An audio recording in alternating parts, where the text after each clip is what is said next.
Herbert West, Reanimator by H.P. Lovecraft. Chapter 1 From the Dark. Of Herbert West, who was my friend in college and in afterlife, I can speak only with extreme terror. This terror is not due altogether to the sinister manner of his recent disappearance, but was engendered by the whole nature of his life work, and first gained its acute form more than 17 years ago, when we were in the third year of our course at the Miskatonic University Medical School in Arkham. While he was with me, the wonder and diabolism of his experiments fascinated me utterly, and I was his closest companion. Now that he is gone and the spell is broken, the actual fear is greater. Memories and possibilities are ever more hideous than realities. The first horrible incident of our acquaintance was the greatest shock I ever experienced, and it is only with reluctance that I repeat it. As I have said, it happened when we were in the medical school, where West had already made himself notorious through his wild theories on the nature of death and the possibility of overcoming it artificially. His views, which were widely ridiculed by the faculty and his fellow students, hinged on the essentially mechanistic nature of life, and concerned means for operating the organic machinery of mankind by calculated chemical action after the failure of natural processes. In his experiments, with various animating solutions, he had killed and treated immense numbers of rabbits, guinea pigs, cats, dogs, and monkeys, till he had become the prime nuisance of the college. Several times he had actually obtained signs of life in animals supposedly dead, in many cases violent signs, but he soon saw that the perfection of this process, if indeed possible, would necessarily involve a lifetime of research. It likewise became clear that, since the same solution never worked alike on different organic species, he would require human subjects for further and more specialized progress. It was here that he first came into conflict with the college authorities, and was debarred from future experiments by no less a dignitary than the dean of the medical school himself, the learned and benevolent Dr. Allen Halsey, whose work in behalf of the stricken is recalled by every old resident of Arkham. I had always been exceptionally tolerant of West's pursuits, and we frequently discussed his theories, whose ramifications and corollaries were almost infinite. Holding with Haeckel that all life is a chemical and physical process, and that the so-called soul is a myth, my friend believed that artificial reanimation of the dead can depend only on the condition of the tissues, and that unless actual decomposition has set in, a corpse fully equipped with organs may, with suitable measures, be set going again in the peculiar fashion known as life. That the psychic or intellectual life might be impaired by the slight deterioration of sensitive brain cells, which even a short period of death would be apt to cause, West fully realized.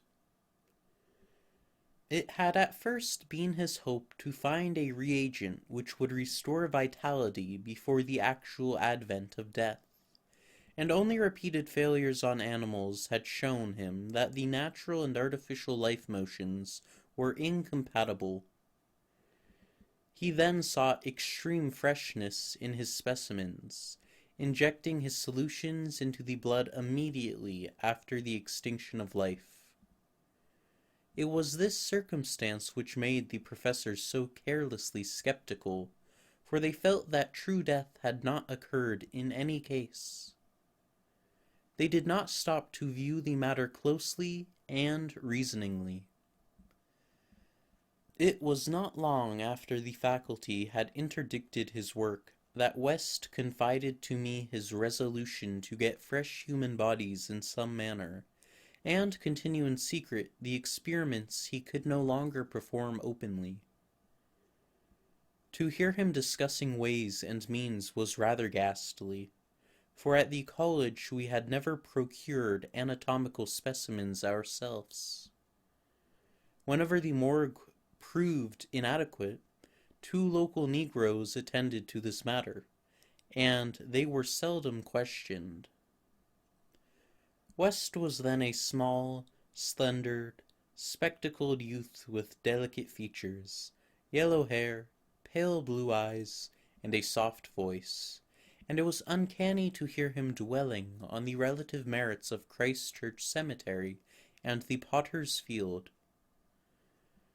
We finally decided on the Potter's Field, because practically everybody in Christchurch was embalmed, a thing of course ruinous to West's researches.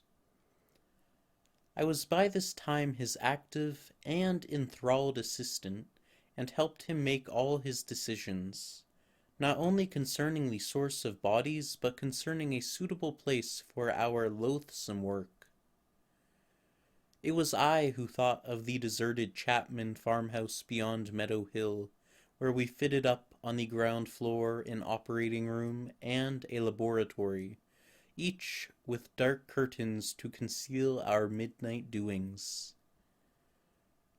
The place was far from any road, and in sight of no other house, yet precautions were none the less necessary, since rumors of strange lights, started by chance nocturnal roamers, would soon bring disaster on our enterprise. It was agreed to call the whole thing a chemical laboratory if discovery should occur. Gradually we equipped our sinister haunt of science with materials either purchased in Boston or quietly borrowed from the college, materials carefully made unrecognizable save to expert eyes, and provided spades and picks for the many burials we should have to make in the cellar. At the college we used an incinerator, but the apparatus was too costly for our unauthorized laboratory. Bodies were always a nuisance, even the small guinea pig bodies from the slight clandestine experiments in West's room at the boarding house. We followed the local death notices like ghouls, for our specimens demanded particular qualities. What we wanted were corpses interred soon after death and without artificial preservation, preferably free from malforming disease, and certainly with all organs present. Accident victims were our best hope. Not for many weeks did we hear of anything suitable, though we talked with morgue and hospital authorities, ostensibly in the college's interest, as often as we could without exciting suspicion. We found that the college had first choice in every case, so that it might be necessary to remain in Arkham during the summer, when only the limited summer school classes were held. In the end, though, luck favored us, for one day we heard of an almost ideal case in the Potter's Field. A brawny young workman drowned only the morning before in Summer's Pond, and buried at the town's expense without delay or embalming. That afternoon we found the new grave, and determined to begin work soon after midnight. It was a repulsive task that we undertook in the black small hours, even though we lacked at that time the special horror of graveyards which later experiences brought to us. We carried spades and oil-dark lanterns, for although electric torches were then manufactured, they were not as satisfactory as the tungsten contrivances of today. The process of unearthing was slow and sordid. It might have been gruesomely poetical if we had been artists instead of scientists. And we were glad when our spades struck wood. When the pine box was fully uncovered, West scrambled down and removed the lid, dragging out and propping up the contents. I reached down and hauled the contents out of the grave, and then both toiled hard to restore the spot to its former appearance. The affair made us rather nervous, especially the stiff form and vacant face of our first trophy, but we managed to remove all traces of our visit. When we had patted down the last shovelful of earth, we put the specimen in a canvas sack and set out for the old Chapman place beyond Meadow Hill. On an improvised dissecting table in the old farmhouse, by the light of a powerful acetylene lamp, the specimen was not very spectral looking. It had been a sturdy and apparently unimaginative youth of wholesome plebeian type, large-framed, gray-eyed, and brown hair, a sound animal without psychological subtleties, and probably having vital processes of the simplest and healthiest sort. Now, with the eyes closed, it looked more asleep than dead, though the expert test of my friends soon left no doubt on that score. We had at last what West had always longed for, a real dead man of that ideal kind, ready for the solution as prepared according to the most careful calculations and theories for human use. The tension on our part became very great. We knew that there was scarcely a chance for anything like complete success, and could not avoid hideous fears at possible grotesque results of partial animation. Especially were we apprehensive concerning the mind and impulses of the creature, since in the space following death some of the more delicate cerebral cells might well have suffered deterioration. I, myself, still held some curious notions about the traditional soul of man, and felt an awe at the secrets that might be told by one returning from the dead. I wondered what sights this placid youth might have seen in inaccessible spheres, and what he could relate it fully restored to life. But my wonder was not overwhelming, since for the most part I shared the materialism of my friend. He was calmer than I as he forced a large quantity of his fluid into a vein of the body's arm, immediately binding the incision securely. The waiting was gruesome, but West never faltered. Every now and then he applied his stethoscope to the specimen, and bore the negative results philosophically. After about 3/4 of an hour without the least sign of life, he disappointedly pronounced the solution inadequate, but determined to make the most of his opportunity and try one change in the formula before disposing of his ghastly prize.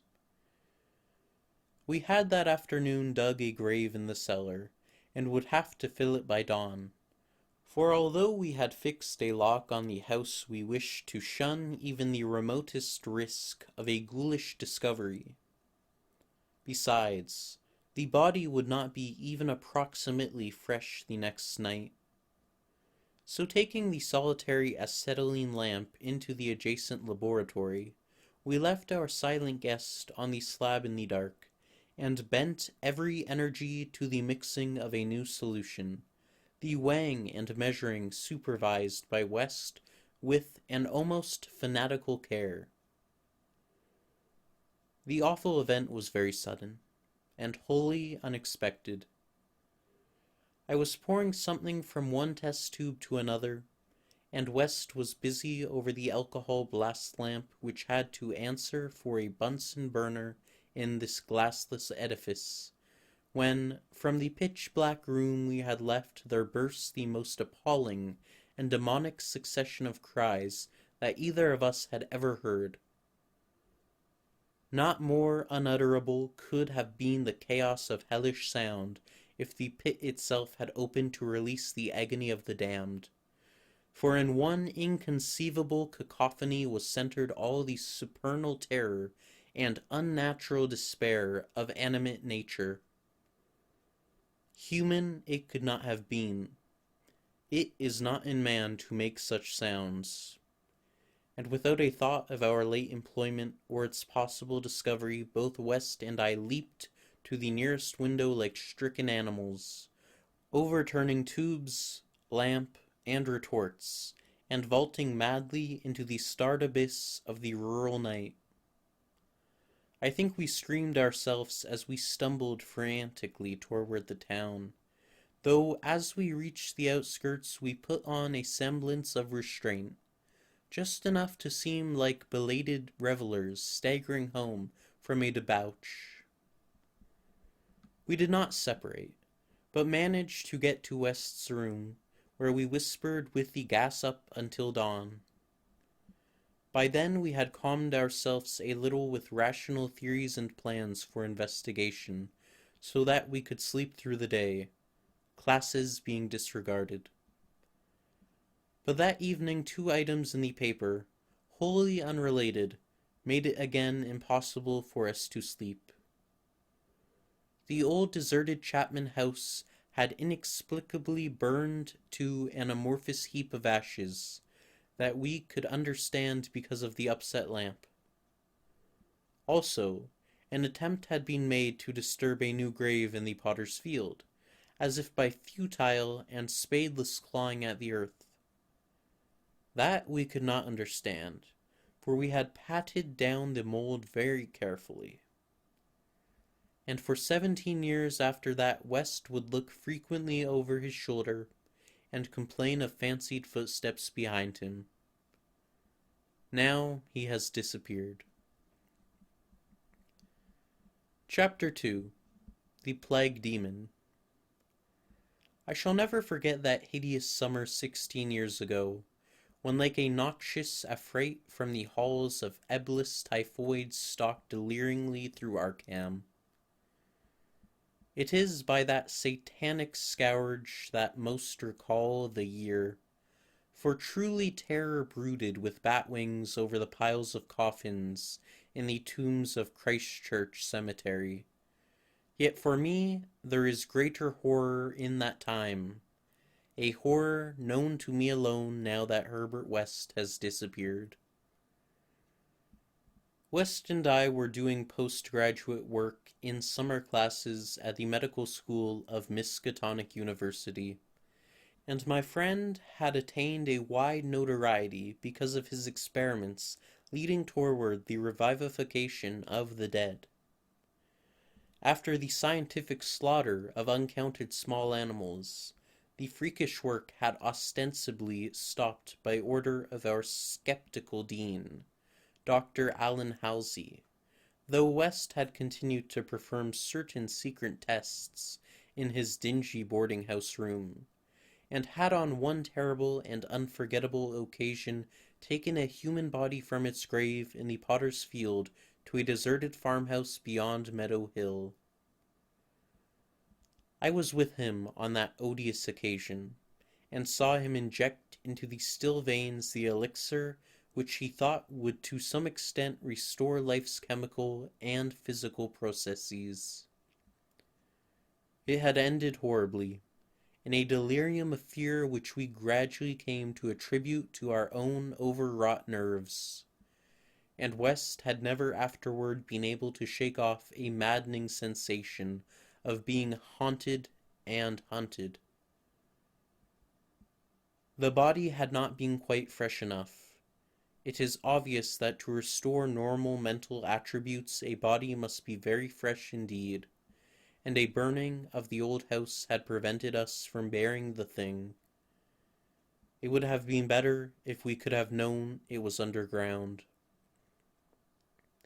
After that experience, West had dropped his researches for some time, but as the zeal of the born scientist slowly returned, he again became importunate with the college faculty, pleading for the use of the dissecting room and of fresh human specimens for the work he regarded as so overwhelmingly important.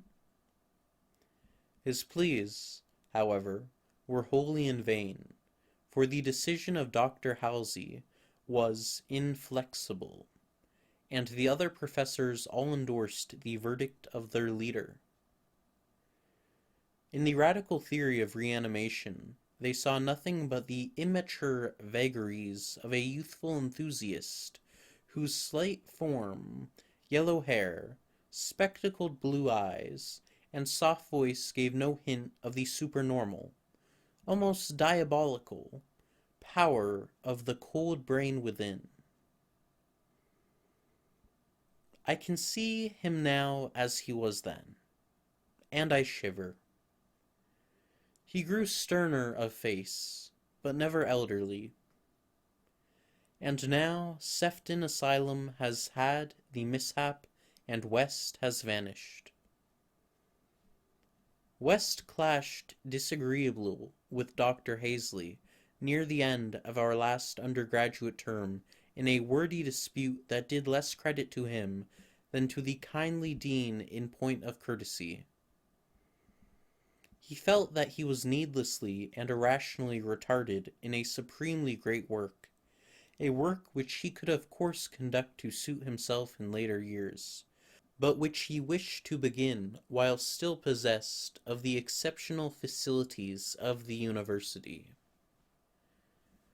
That the tradition-bound elders should ignore his singular results on animals, and persist in their denial of the possibility of reanimation, was inexpressibly disgusting and almost incomprehensible to a youth of West's logical temperament.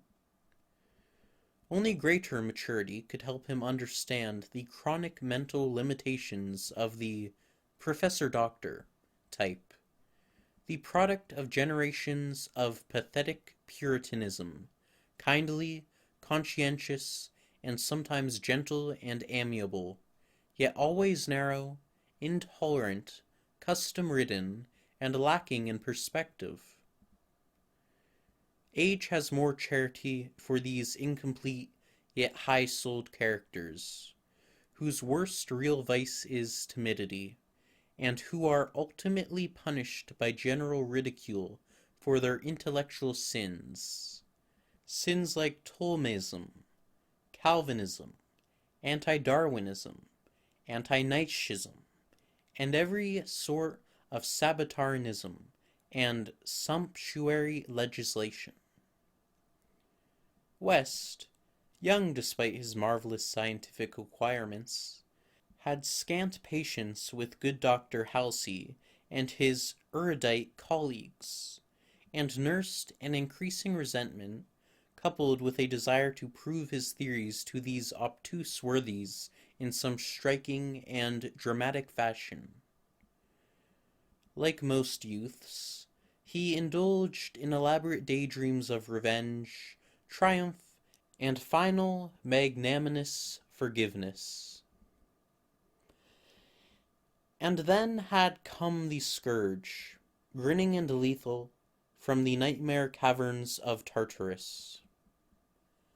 West and I had graduated about the time of its beginning, but had remained for additional work at the summer school, so that we were in Arkham when it broke with full demonic fury upon the town. Though not as yet licensed physicians, we now had our degrees, and were pressed frantically into public service as the numbers of the stricken grew. The situation was almost past management, and deaths ensued too frequently for the local undertakers fully to handle. Burials without embalming were made in rapid succession, and even the Christchurch Cemetery receiving tomb was crammed with coffins of the unembalmed dead. This circumstance was not without effect on West, who thought often of the irony of the situation. So many fresh specimens, yet none for his persecuted researches. We were frightfully overworked, and the terrific mental and nervous strain made my friend brood morbidly. But West's gentle enemies were no less harassed with prostrating duties. College had all but closed, and every doctor of the medical faculty was helping to fight the typhoid plague. Dr. Halsey, in particular, had distinguished himself in sacrificing service, applying his extreme skill with wholehearted energy to cases which many others shunned because of danger or apparent hopelessness. Before a month was over, the fearless dean had become a popular hero, though he seemed unconscious of his fame as he struggled to keep from collapsing with physical fatigue and nervous exhaustion. West could not withhold admiration for the fortitude of his foe, but because of this was even more determined to prove him the truth of his amazing doctrines.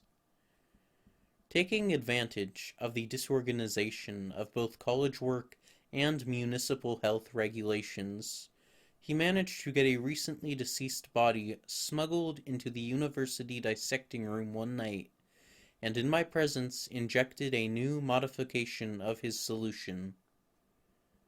The thing actually opened its eyes, but only stared at the ceiling with a look of soul-petrifying horror before collapsing into an inertness from which nothing could rouse it. West said it was not fresh enough. The hot summer air does not favor corpses. That time we were almost caught before we incinerated the thing, and West doubted the advisability of repeating his daring misuse of the college laboratory. The peak of the epidemic was reached in August. West and I were almost dead, and Dr. Halsey did die on the 14th. The students all attended the hasty funeral on the 15th, and brought an impressive wreath, though the latter was quite overshadowed by the tributes sent by wealthy Arkham citizens and by the municipality itself. It was almost a public affair, for the dean had surely been a public benefactor. After the entombment we were all somewhat depressed, and spent the afternoon at the bar of the commercial house, where West, though shaken by the death of his chief opponent, chilled the rest of us with references to his notorious theories. Most of the students went home, or to various duties, as the evening advanced, but West persuaded me to aid him in making a night of it.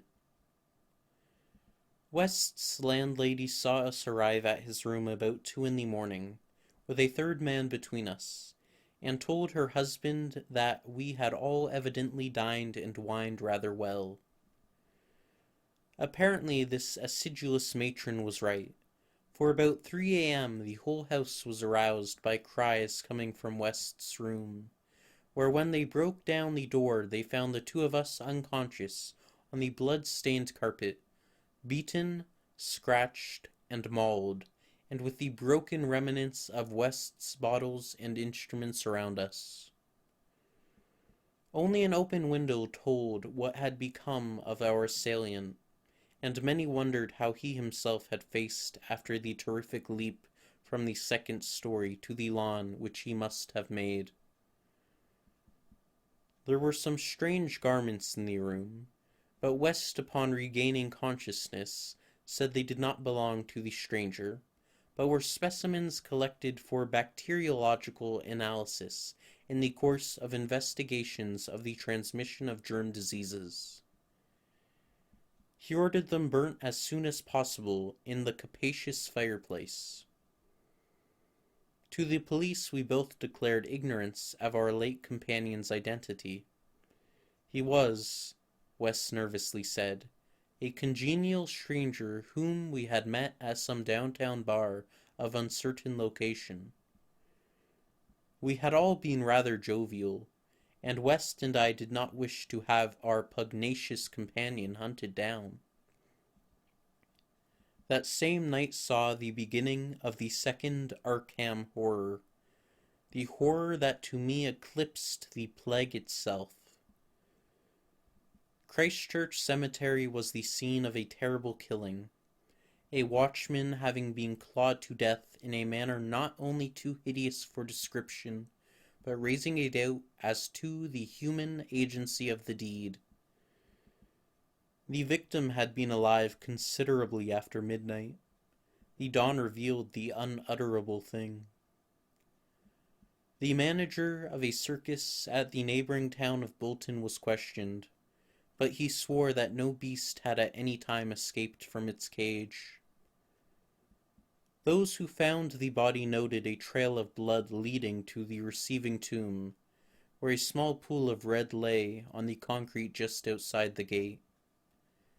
A fainter trail led away toward the woods, but it soon gave out.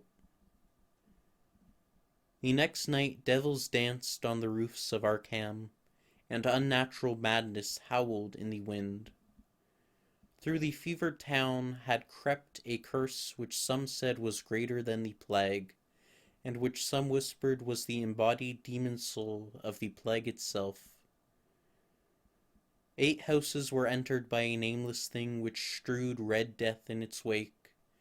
In all, 17 maimed and shapeless remnants of bodies were left behind by the voiceless, sadistic monster that crept abroad.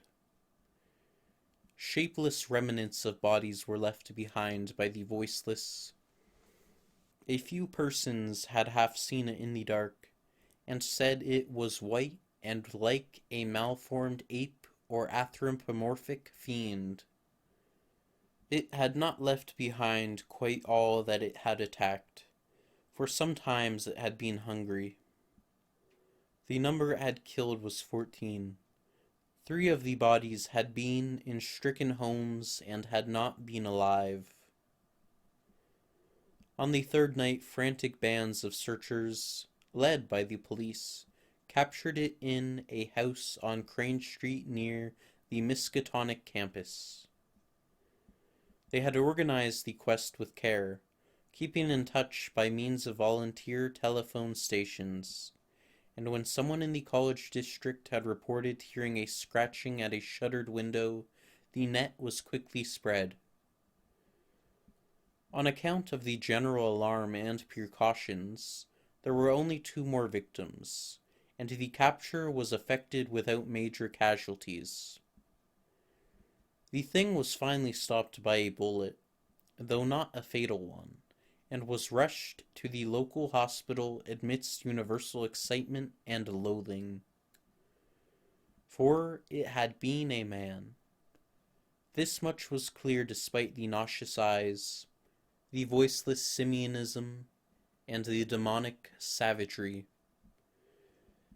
They dressed its wound and carted it to the asylum at Sefton, where it beat its head against the walls of a padded cell for 16 years, until the recent mishap, when it escaped under circumstances that few like to mention. What had most disgusted the searchers of Arkham was the thing they noticed when the monster's face was cleaned, the mocking, unbelievable resemblance to a learned and self-sacrificing martyr who had been entombed but 3 days before, the late Dr. Allen Halsey, public benefactor and dean of the medical school of Miskatonic University. To the vanished Herbert West, and to me the disgust and horror were supreme. I shudder tonight as I think of it, shudder even more than I did that morning when West muttered through his bandages, "Damn it, it wasn't quite fresh enough." Chapter 3. 6 Shots by Midnight. It is uncommon to fire all 6 shots of a revolver with great suddenness, when one would probably be sufficient. But many things in the life of Herbert West were uncommon.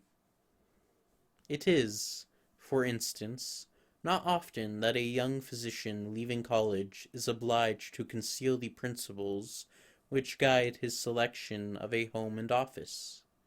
Yet that was the case with Herbert West. When he and I obtained our degrees at the medical school of Miskatonic University, and sought to relieve our poverty by setting up as general practitioners, we took great care not to say that we chose our house because it was fairly well isolated and as near as possible to the potter's field.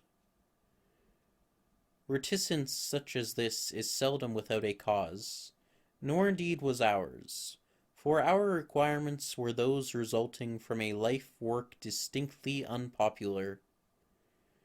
Outwardly we were doctors only, but beneath the surface were aims of far greater and more terrible moment, for the essence of Herbert West's existence was a quest amid black and forbidden realms of the unknown, in which he hoped to uncover the secret of life and restore to perpetual animation the graveyard's cold clay. Such a quest demands strange materials, among them fresh human bodies, and in order to keep supplied with these indispensable things, one must live quietly and not far from a place of informal interment. West and I had met in college, and I had been the only one to sympathize with his hideous experiments. Gradually, I had come to be his inseparable assistant, and now that we were out of college, we had to keep together. It was not easy to find a good opening for two doctors in company, but finally the influence of the university secured us a practice in Bolton, a factory town near Arkham, the seat of the college. The Bolton worsted mills are the largest in the Miskatonic Valley, and their polyglot employees are never popular as patients with the local physicians. We chose our house with the greatest care, seizing at last on a rather run-down cottage near the end of Pond Street, 5 numbers from the closest neighbor, and separated from the local potter's field by only a stretch of meadow land, bisected by a narrow neck of the rather dense forest which lies to the north. The distance was greater than we wished, but we could get no nearer house without going on the other side of the field, wholly out of the factory district. We were not much displeased, however, since there were no people between us and our sinister source of supplies. The walk was a trifle long, but we could haul our silent specimens undisturbed. Our practice was surprisingly large from the very first, large enough to please most young doctors, and large enough to prove a bore and a burden to students whose real interests lay elsewhere. The mill hands were of somewhat turbulent inclinations, and besides their many natural needs, their frequent clashes and stabbing affrays gave us plenty to do.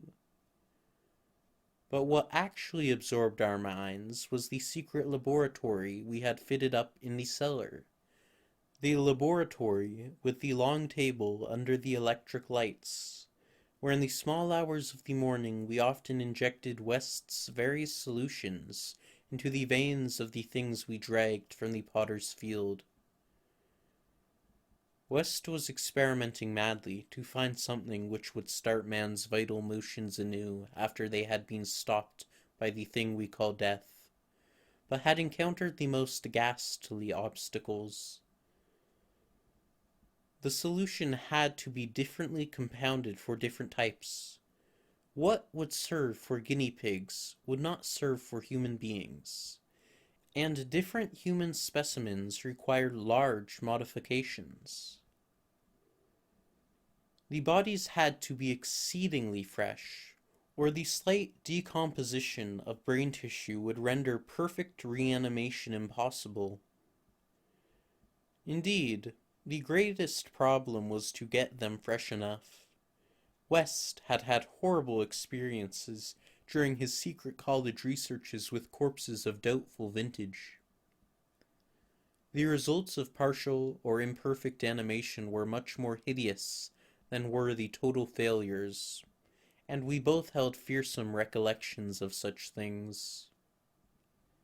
Ever since our first demonic session in the deserted farmhouse on Meadow Hill in Arkham, we had felt a brooding menace, and West, though a calm, blonde, blue-eyed scientific automaton in most respects, often confessed to a shuddering sensation of stealthy pursuit. He half felt that he was followed, a psychological delusion of shaken nerves, enhanced by the undeniably disturbing fact that at least one of our reanimated specimens was still alive. A frightful carnivorous thing in a padded cell at Sefton. Then there was another, our first, whose exact fate we had never learned. We had fair luck with specimens in Bolton, much better than in Arkham.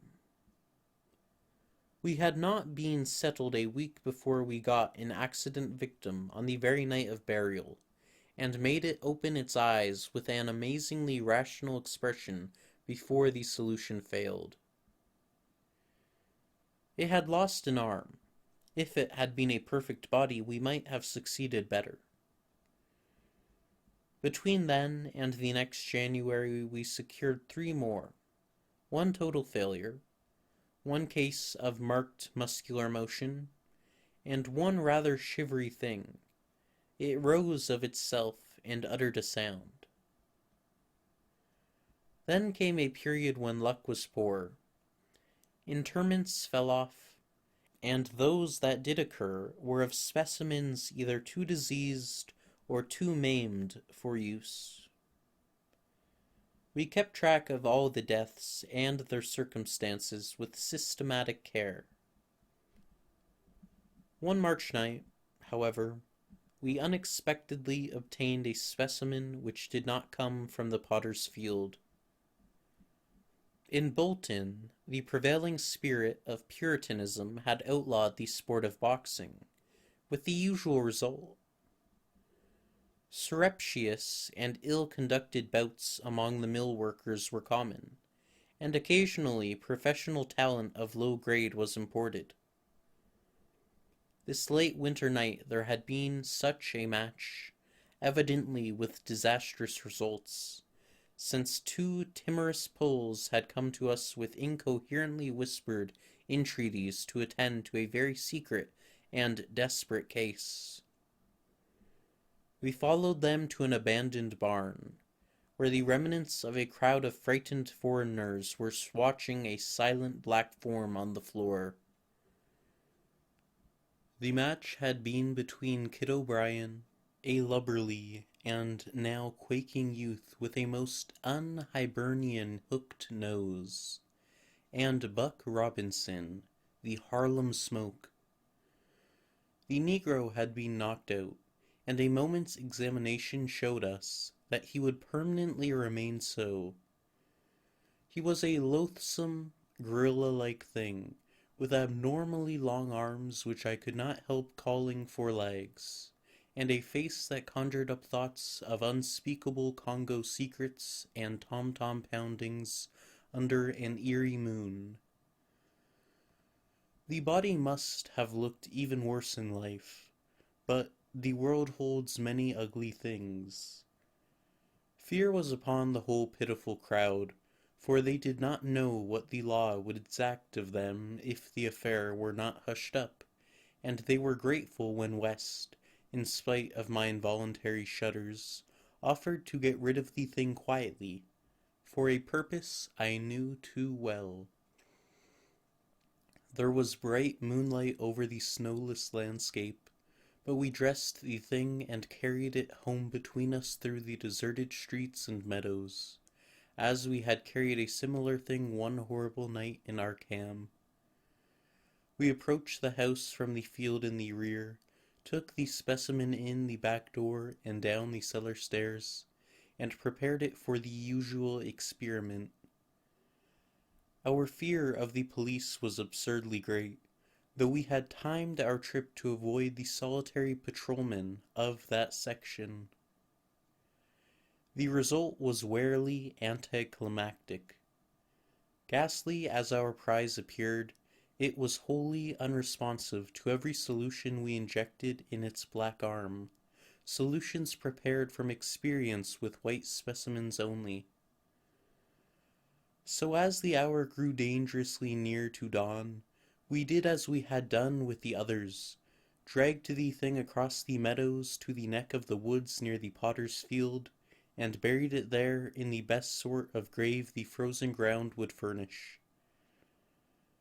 The grave was not very deep, but fully as good as that of the previous specimen, the thing which had risen of itself and uttered a sound. In the light of our dark lanterns we carefully covered it with leaves and dead vines, fairly certain that the police would never find it in a forest so dim and dense. The next day I was increasingly apprehensive about the police, for a patient brought rumors of a suspected fight and death. West had still another source of worry, for he had been called in the afternoon to a case which ended very threateningly. An Italian woman had become hysterical over her missing child, a lad of 5 who had strayed off early in the morning and failed to appear for dinner, and had developed symptoms highly alarming in view of an always weak heart. It was a very foolish hysteria, for the boy had often run away before, but Italian peasants are exceedingly superstitious, and this woman seemed as much harassed by omens as by facts.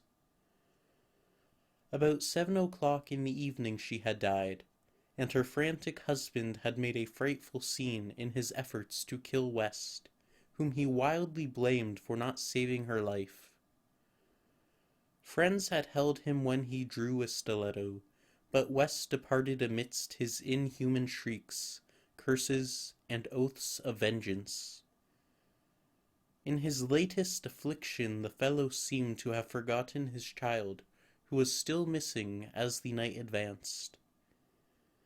There was some talk of searching the woods, but most of the family's friends were busy with the dead woman and the screaming man. Altogether, the nervous strain upon West must have been tremendous. Thoughts of police and of the mad Italian both weighed heavily. We retired about 11, but I did not sleep well. Bolton had a surprisingly good police force for so small a town, and I could not help fearing the mess which would ensue if the affair of the night before were ever tracked down. It might mean the end of all our local work, and perhaps prison for both West and me. I did not like those rumors of a fight which were floating about. After the clock had struck 3, the moon shone in my eyes, but I turned over without rising to pull down the shade. Then came the steady rattling at the back door. I lay still and somewhat dazed, but before long heard West's rap on my door. He was clad in dressing gown and slippers, and had in his hands a revolver and an electric flashlight. From the revolver I knew that he was thinking more of the crazed Italian than of the police. "We'd better both go," he whispered. "It wouldn't do not to answer it anyway, and it may be a patient. It would be like one of those fools to try the back door."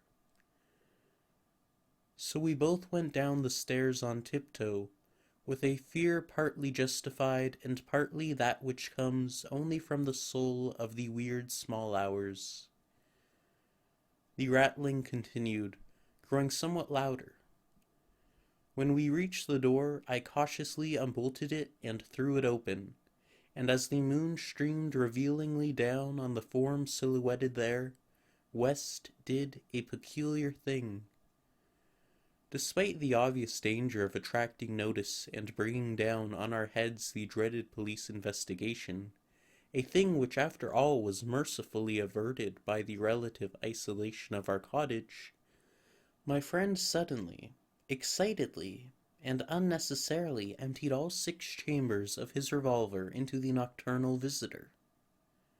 For that visitor was neither Italian nor policeman.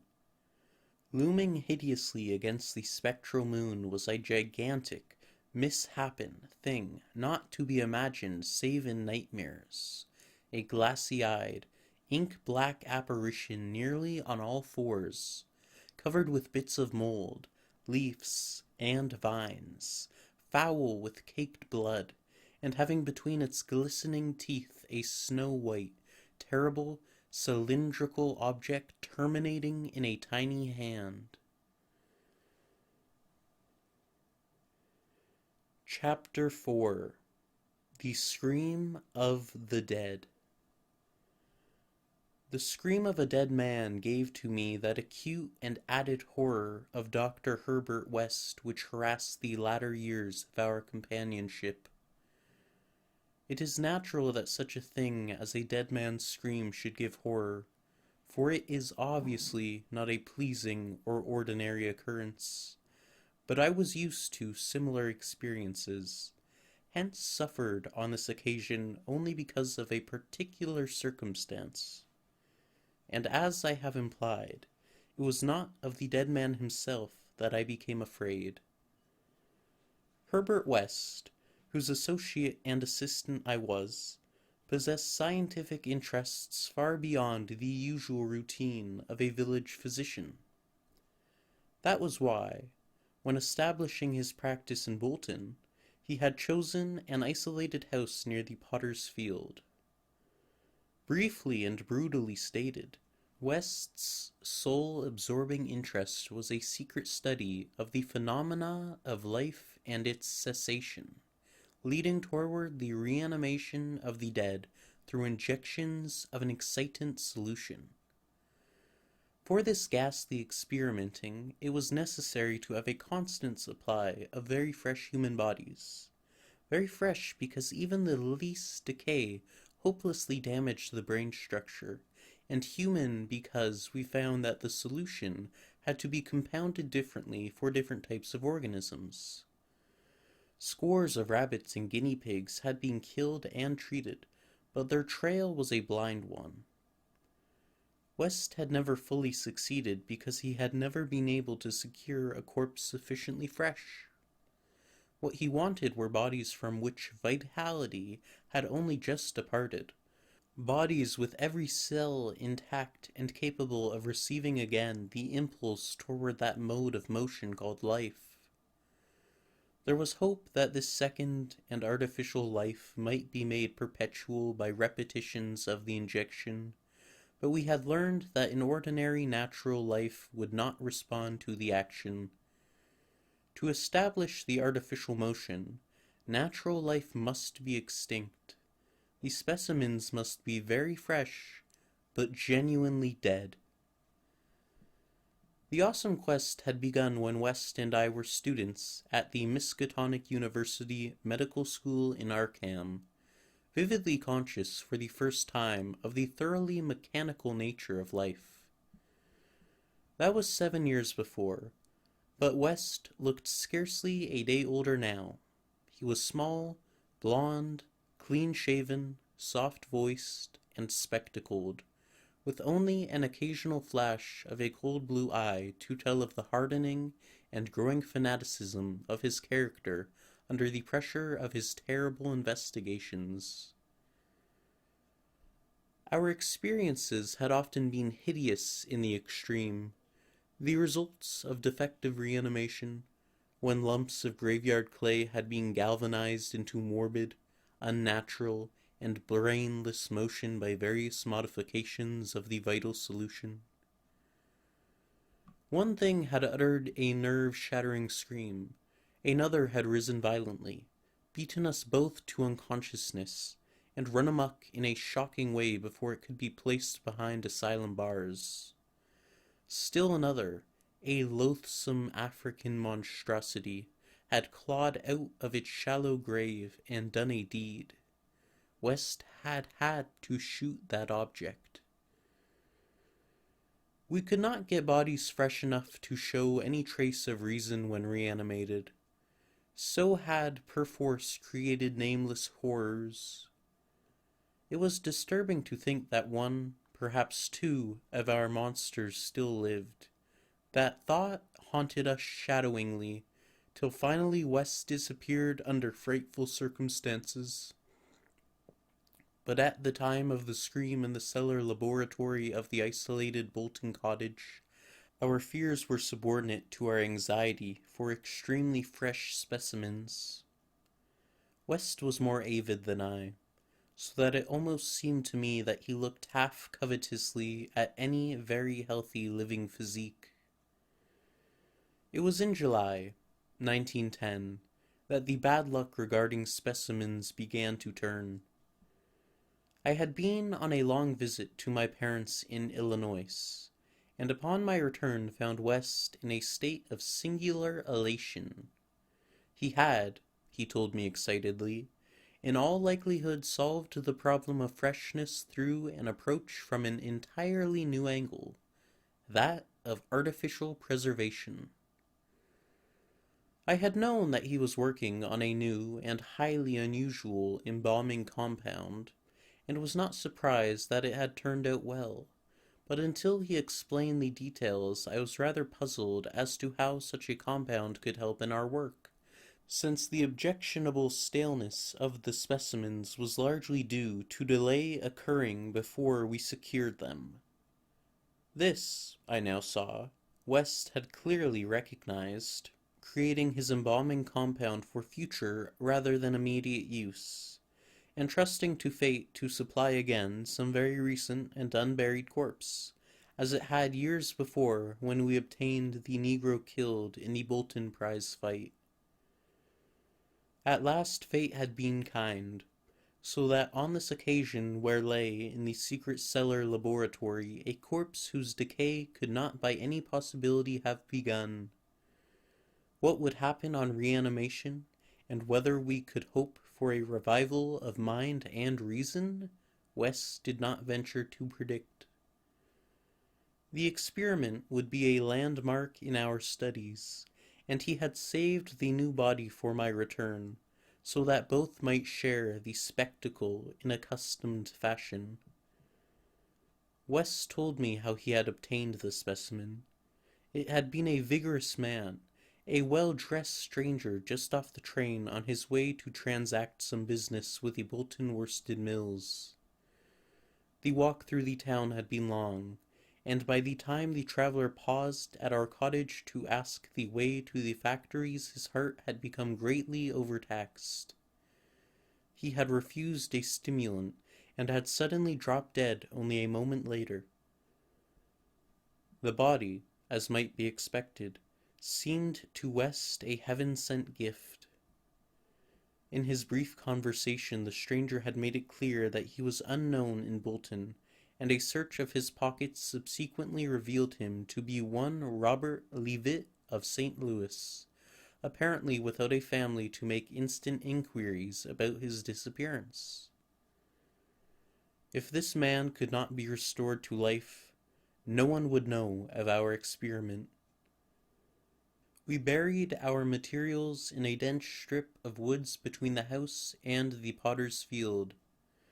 If, on the other hand, he could be restored, our fame would be brilliantly and perpetually established. So without delay, West had injected into the body's wrist the compound which would hold it fresh for use after my arrival. The matter of the presumably weak heart, which to my mind imperiled the success of our experiment, did not appear to trouble West extensively. He hoped at least to obtain what he had never obtained before, a rekindled spark of reason and perhaps a normal, living creature.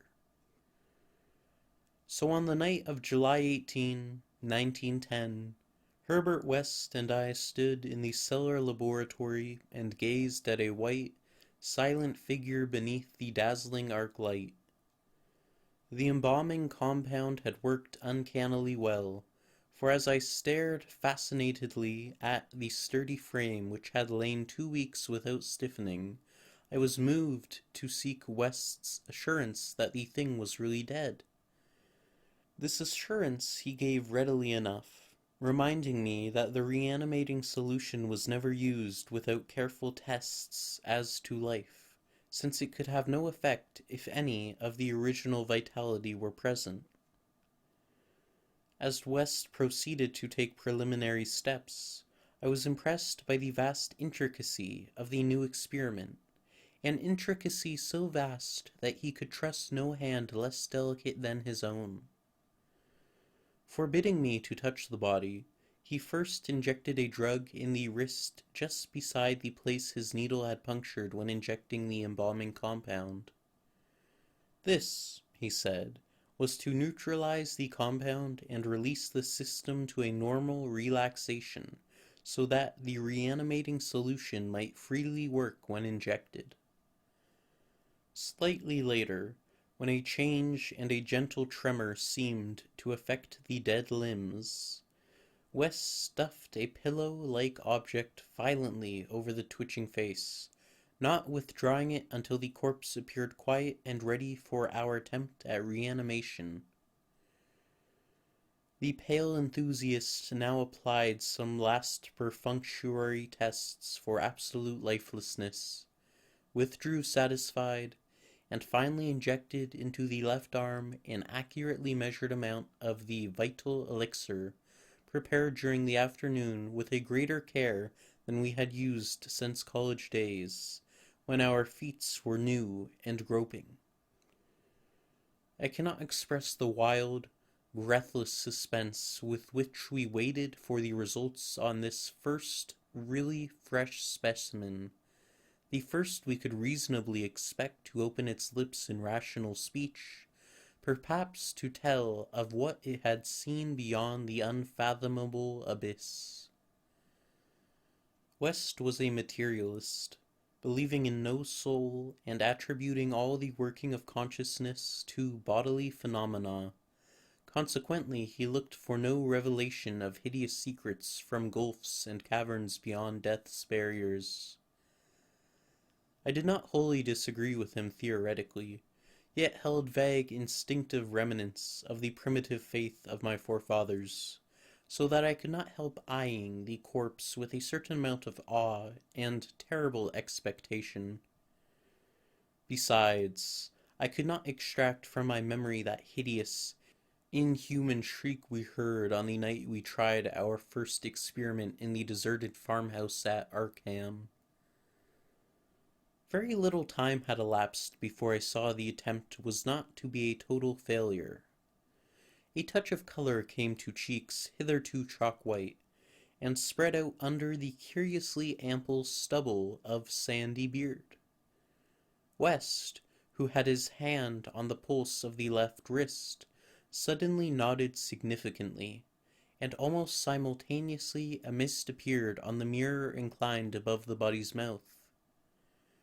There followed a few spasmodic muscular motions, and then inaudible breathing and visible motion of the chest. I looked at the closed eyelids, and thought I detected a quivering. Then the lids opened, showing eyes which were gray, calm, and alive, but still unintelligent and not even curious. In a moment of fantastic whim I whispered questions to the reddening ears, questions of other worlds of which the memory might still be present. Subsequent terror drove them from my mind, but I think the last one, which I repeated, was, "Where have you been?" I do not yet know whether I was answered or not, for no sound came from the well-shaped mouth.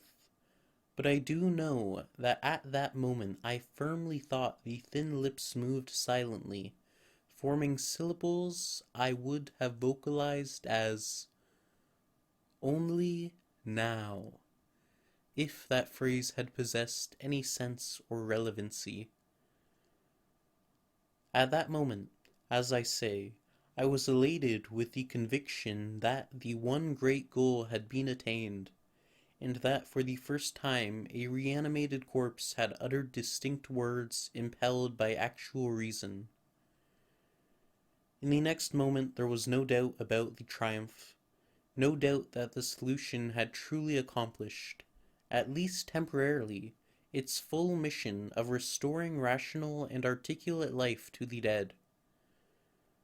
But in that triumph there came to me the greatest of all horrors, not horror of the thing that spoke, but of the deed that I had witnessed and of the man with whom my professional fortunes were joined. For that very fresh body, at last writhing into full and terrifying consciousness with eyes dilated at the memory of its last scene on earth, threw out frantic hands in a life and death struggle with the air, and suddenly collapsing into a second and final dissolution from which there could be no return, screamed out the cry that will ring eternally in my aching brain: "Help! Keep off, you cursed little towhead fiend! Keep that damned needle away from me!" Chapter 5. The Horror from the Shadows. Many men have related hideous things, not mentioned in print, which happened on the battlefields of the Great War. Some of these things have made me faint. Others have convulsed me with devastating nausea, while still others have made me tremble and look behind me in the dark. Yet despite the worst of them, I believe I can myself relate the most hideous thing of all, the shocking, the unnatural, the unbelievable horror from the shadows. In 1915 I was a physician with the rank of first lieutenant in a Canadian regiment in Flanders, one of many Americans to precede the government itself into the gigantic struggle. I had not entered the army on my own initiative, but rather as a natural result of the enlistment of the man whose indispensable assistant I was, the celebrated Boston surgical specialist, Dr. Herbert West. Dr. West had been avid for a chance to serve as surgeon in a great war, and when the chance had come he carried me with him almost against my will. There were reasons why I would have been glad to let the war separate us, reasons why I found the practice of medicine and the companionship of West more and more irritating. But when he had gone to Ottawa and through a colleague's influence secured a medical commission as major, I could not resist the imperious persuasion of one determined that I should accompany him in my usual capacity. When I say that Dr. West was avid to serve in battle, I do not mean to imply that he was either naturally warlike or anxious for the safety of civilization. Always an ice-cold intellectual machine, slight, blonde, blue-eyed, and spectacled, I think he secretly sneered at my occasional martial enthusiasms and censures of supine neutrality. There was, however, something he wanted in embattled Flanders, and in order to secure it he had to assume a military exterior. What he wanted was not a thing which many persons want, but something connected with the peculiar branch of medical science which he had chosen quite clandestinely to follow, and in which he had achieved amazing and occasionally hideous results. It was, in fact, nothing more or less than an abundant supply of freshly killed men in every stage of dismemberment. Herbert West needed fresh bodies because his life work was the reanimation of the dead. This work was not known to the fashionable clientele who had so swiftly built up his fame after his arrival in Boston, but was only too well known to me, who had been his closest friend and sole assistant since the old days in Miskatonic University Medical School at Arkham. It was in those college days that he had begun his terrible experiments, first on small animals and then on human bodies shockingly obtained.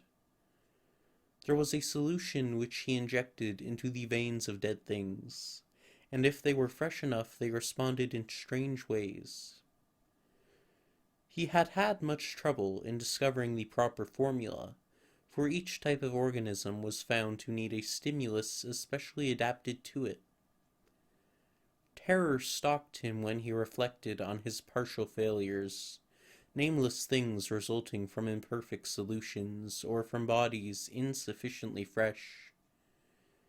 A certain number of these failures had remained alive. One was in an asylum while others had vanished. And as he thought of conceivable yet virtually impossible eventualities, he often shivered beneath his usual stolidity. West had soon learned that absolute freshness was the prime requisite for useful specimens, and had accordingly resorted to frightful and unnatural expedients in body snatching. In college, and during our early practice together in the factory town of Bolton, my attitude toward him had been largely one of fascinated admiration, but as his boldness and methods grew, I began to develop a gnawing fear. I did not like the way he looked at healthy living bodies. And then there came a nightmarish session in the cellar laboratory when I learned that a certain specimen had been a living body when he secured it. That was the first time he had ever been able to revive the quality of rational thought in a corpse, and his success, obtained at such a loathsome cost, had completely hardened him. Of his methods in the intervening 5 years I dare not speak. I was held to him by sheer force of fear, and witnessed sights that no human tongue could repeat. Gradually, I came to find Herbert West himself more horrible than anything he did. That was when it dawned on me that his once normal scientific zeal for prolonging life had subtly degenerated into a mere morbid and ghoulish curiosity and secret sense of charnel picturesqueness. His interest became a hellish and perverse addiction to the repellently and fiendishly abnormal. He gloated calmly over artificial monstrosities which would make most healthy men drop dead from fright and disgust. He became, behind his pallid intellectuality, a fastidious Baudelaire of physical experiment, a languid Elagabalus of the tombs. Dangers he met unflinchingly, crimes he committed unmoved. I think the climax came when he had proven his point that rational life can be restored, and had sought new worlds to conquer by experimenting on the reanimation of detached parts of bodies. He had wild and original ideas on the independent vital properties of organic cells and nerve tissue separating from natural physiological systems, and achieved some hideous preliminary results in the form of never-dying, artificially nourished tissue obtained from the nearly hatched eggs of an indescribable tropical reptile. 2 biological points he was exceedingly anxious to settle. First, whether any amount of consciousness and rational action be possible without the brain, proceeding from the spinal cord and various nerve centers, and second, whether any kind of ethereal, intangible relation distinct from the material cells may exist to link the surgically separated parts of what has previously been a single living organism. All this research work required a prodigious supply of freshly slaughtered human flesh, and that was why Herbert West had entered the Great War. The phantasmal, unmentionable thing occurred one night late in March 1915 in a field hospital in the lines of St. Eloi. I wonder even now if it could have been other than a demonic dream of delirium. West had a private laboratory in an east room of the barn-like temporary edifice, assigned him on his plea that he was devising new and radical methods for the treatment of hitherto hopeless cases of maiming. There he worked like a butcher in the midst of his gory wares. I could never get used to the levity with which he handled and classified certain things. At times he actually did perform marvels of surgery for the soldiers, but his chief delights were of a less public and philanthropic kind, requiring many explanations of sounds which seemed peculiar even amidst that babel of the damned. Among these sounds were frequent revolver shots, surely not uncommon on a battlefield, but distinctly uncommon in an hospital. Dr. West's reanimated specimens were not meant for long existence or a large audience. Besides human tissue, West employed much of the reptile embryo tissue which he had cultivated with such singular results. It was better than human material for maintaining life in organismless fragments, and that was now my friend's chief activity. In a dark corner of the laboratory, over a queer incubating burner, he kept a large covered vat full of this reptilian cell matter, which multiplied and grew puffily and hideously. On the night of which I speak we had a splendid new specimen, a man at once physically powerful and of such high mentality that a sensitive nervous system was assured. It was rather ironic, for he was the officer who had helped West to his commission, and who was now to have been our associate. Moreover, he had in the past secretly studied the theory of reanimation to some extent under West. Major Sir Eric Moreland Clapham Lee, DSO, was the greatest surgeon in our division, and had been hastily assigned to the St. Eloi sector when news of the heavy fighting reached headquarters. He had come in an aeroplane piloted by the intrepid Lewitt, Ronald Hill, only to be shot down when directly over his destination. The fall had been spectacular and awful. Hill was unrecognizable afterward, but the wreck yielded up the great surgeon in a nearly decapitated but otherwise intact condition. West had greedily seized the lifeless thing which had once been his friend and fellow scholar, and I shuddered when he finished severing the head, placed it in his hellish vat of pulpy reptile tissue to preserve it for future experiments, and proceeded to treat the decapitated body on the operating table. He injected new blood, joined certain veins, arteries, and nerves at the headless neck, and closed the ghastly aperture with engrafted skin from an unidentified specimen which had borne an officer's uniform.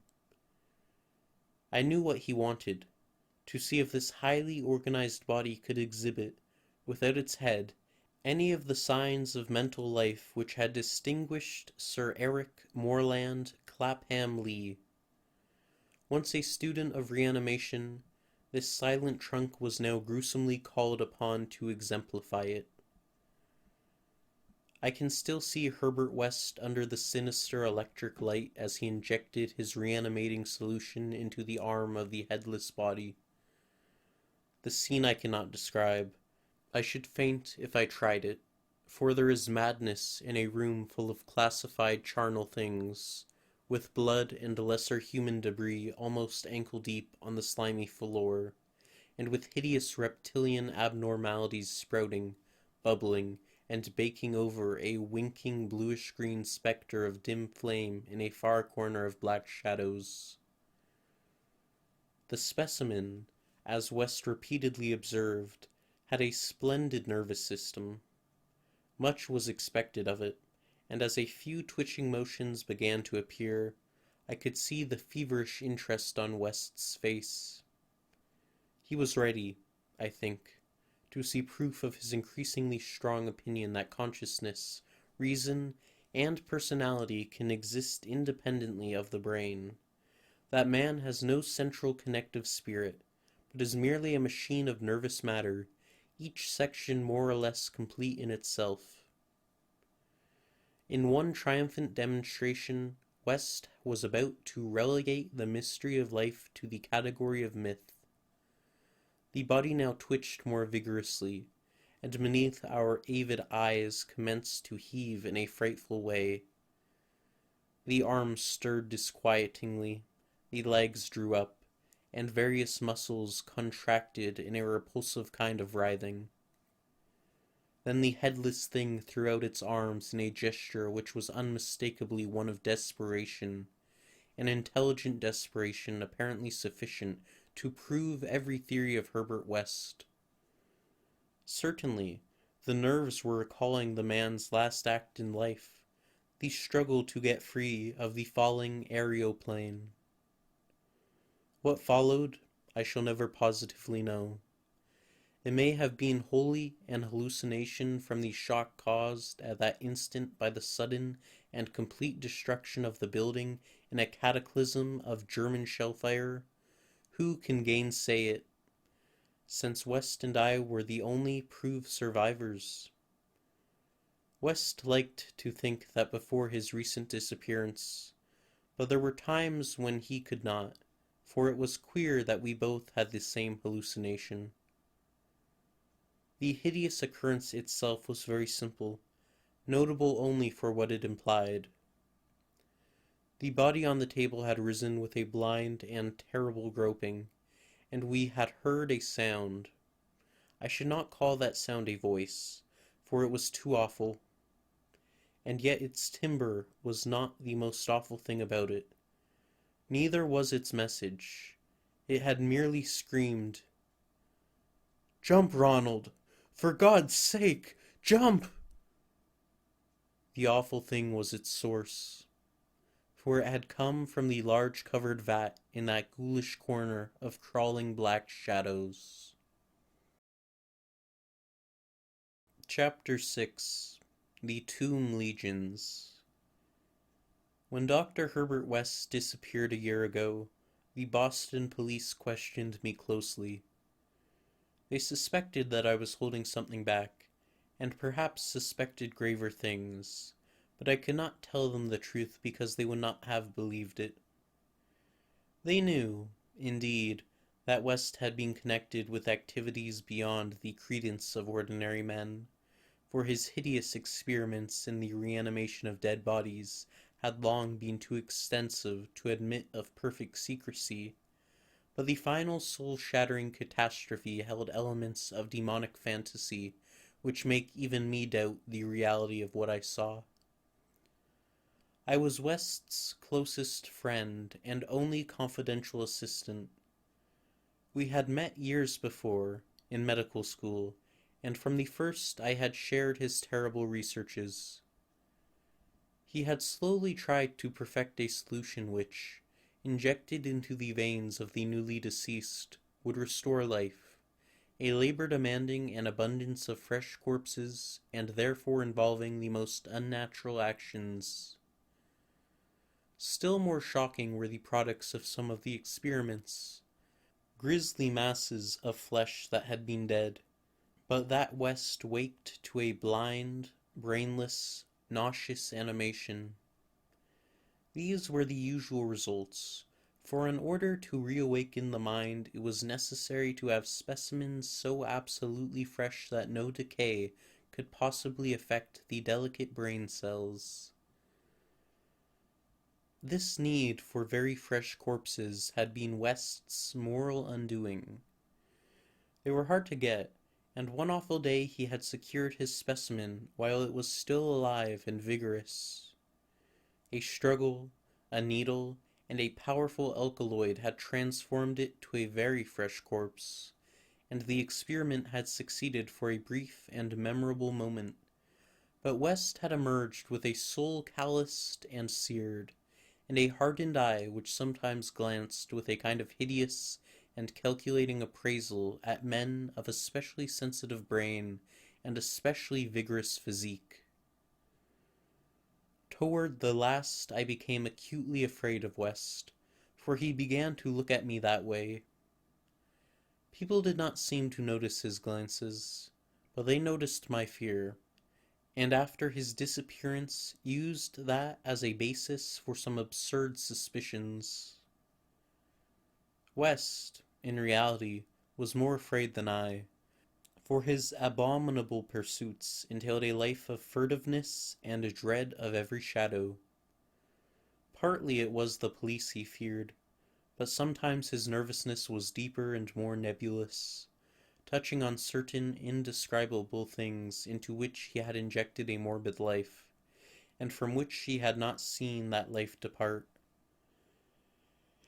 He usually finished his experiments with a revolver, but a few times he had not been quick enough. There was that first specimen on whose rifled grave marks of clawing were later seen. There was also that Arkham professor's body which had done cannibal things before it had been captured and thrust unidentified into a madhouse cell at Sefton, where it beat the walls for 16 years. Most of the other possibly surviving results were things less easy to speak of, for in later years West's scientific zeal had degenerated to an unhealthy and fantastic mania, and he had spent his chief skill in vitalizing not entire human bodies, but isolated parts of bodies, or parts joined to organic matter other than human. It had become fiendishly disgusting by the time he had disappeared. Many of the experiments could not even be hinted at in print. The Great War, through which both of us served as surgeons, had intensified this side of West. In saying that West's fear of his specimens was nebulous, I have in mind particularly its complex nature. Part of it came merely from knowing of the existence of such nameless monsters, while another part arose from apprehension of the bodily harm they might under certain circumstances do him. Their disappearance added horror to the situation. Of them all West knew the whereabouts of only one, the pitiful asylum thing. Then there was a more subtle fear, a very fantastic sensation resulting from a curious experiment in the Canadian Army in 1915. West, in the midst of a severe battle, had reanimated Major Sir Eric Morland Clapham Lee, D.S.O., a fellow physician who knew about his experiments and could have duplicated them. The head had been removed, so that the possibilities of quasi-intelligent life in the trunk might be investigated. Just as the building was wiped out by a German shell, there had been a success. The trunk had moved intelligently, and, unbelievable to relate, we were both sickeningly sure that articulate sounds had come from the detached head as it lay in a shadowy corner of the laboratory.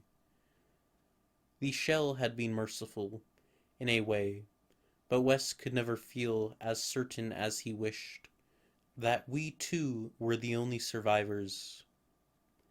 He used to make shuddering conjectures about the possible actions of a headless physician with the power of reanimating the dead. West's last quarters were in a venerable house of much elegance, overlooking one of the oldest burying grounds in Boston. He had chosen the place for purely symbolic and fantastically aesthetic reasons, since most of the interments were of the colonial period and therefore of little use to a scientist seeking very fresh bodies. The laboratory was in a sub-cellar secretly constructed by imported workmen, and contained a huge incinerator for the quiet and complete disposal of such bodies, or fragments and synthetic mockeries of bodies, as might remain from the morbid experiments and unhallowed amusements of the owner. During the excavation of this cellar, the workmen had struck some exceedingly ancient masonry, undoubtedly connected with the old burying ground, yet far too deep to correspond with any known sepulchre therein. After a number of calculations, West decided that it represented some secret chamber beneath the tomb of the Averils, where the last interment had been made in 1768. I was with him when he studied the nitrous, dripping walls laid bare by the spades and mattocks of the men, and was prepared for the gruesome thrill which would attend the uncovering of centuried grave secrets. But for the first time, West's new timidity conquered his natural curiosity, and he betrayed his degenerating fiber by ordering the masonry left intact and plastered over. Thus it remained till that final hellish night, part of the walls of the secret laboratory. I speak of West's decadence, but must add that it was a purely mental and intangible thing. Outwardly he was the same to the last, calm, cold, slight, and yellow-haired, with spectacled blue eyes, and a general aspect of youth, which years and fears seemed never to change. He seemed calm even when he thought of that clawed grave and looked over his shoulder, even when he thought of that carnivorous thing that gnawed and pawed at Sefton bars. The end of Herbert West began one evening in our joint study when he was dividing his curious glance between the newspaper and me.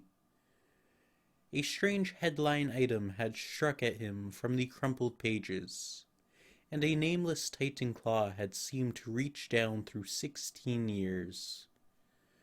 Something fearsome and incredible had happened at Sefton Asylum 50 miles away, stunning the neighborhood and baffling the police.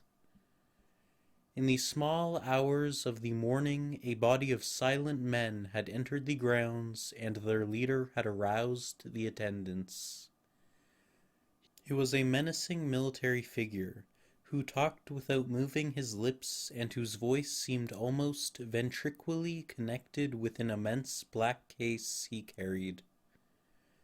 His expressionless face was handsome to the point of radiant beauty, but had shocked the superintendent when the hall light fell on it, for it was a wax face with eyes of painted glass. Some nameless accident had befallen this man. A larger man guided his steps, a repellent hulk whose bluish face seemed half eaten away by some unknown malady. The speaker had asked for the custody of the cannibal monster committed from Arkham 16 years before, and upon being refused, gave a signal which precipitated a shocking riot.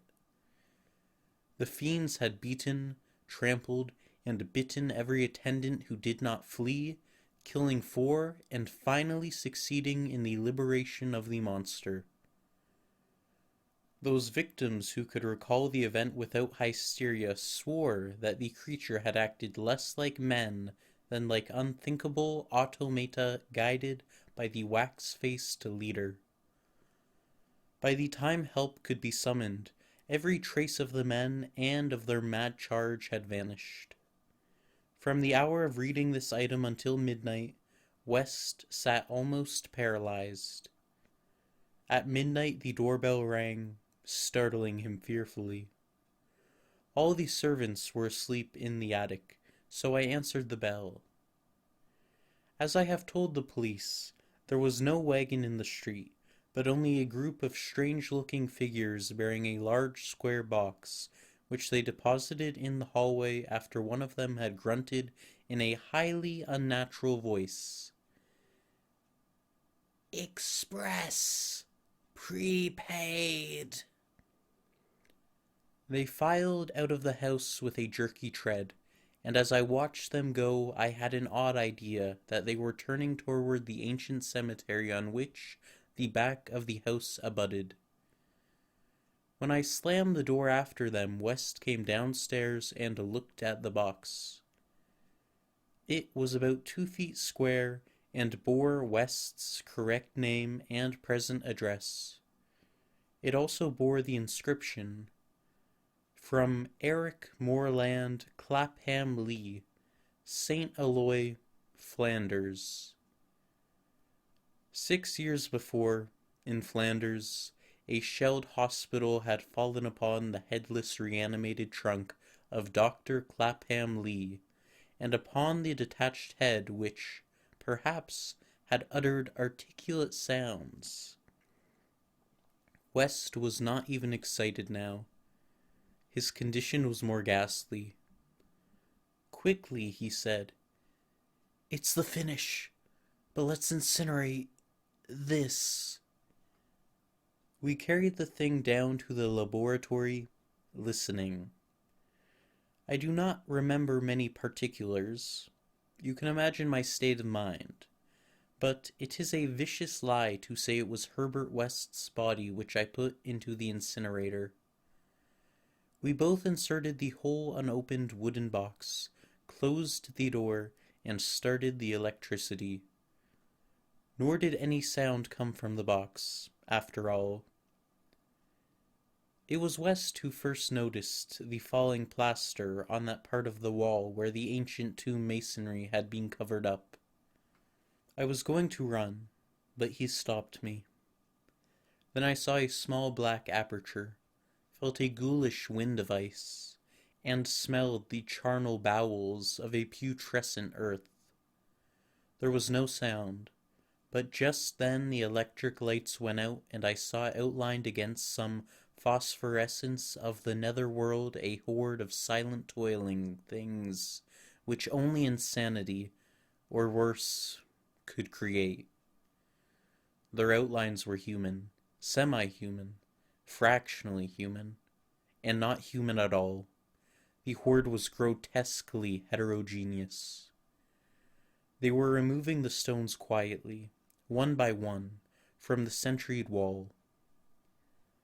And then, as the breach became large enough, they came out into the laboratory in single file, led by a stalking thing with a beautiful head made of wax.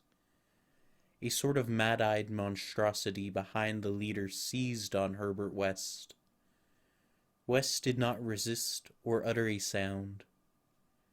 Then they all sprang at him and tore him to pieces before my eyes, bearing the fragments away into that subterranean vault of fabulous abominations. West's head was carried off by the wax-headed leader, who wore a Canadian officer's uniform. As it disappeared, I saw that the blue eyes behind the spectacles were hideously blazing with their first touch of frantic, visible emotion. Servants found me unconscious in the morning. West was gone. The incinerator contained only unidentifiable ashes. Detectives have questioned me, but what can I say? The Sefton tragedy they will not connect with West. Not that, nor the men with the box, whose existence they deny. I told them of the vault, and they pointed to the unbroken plaster wall and laughed. So I told them no more. They imply that I am a madman or a murderer. Probably I am mad. But I might not be mad if those accursed tomb legions had not been so silent.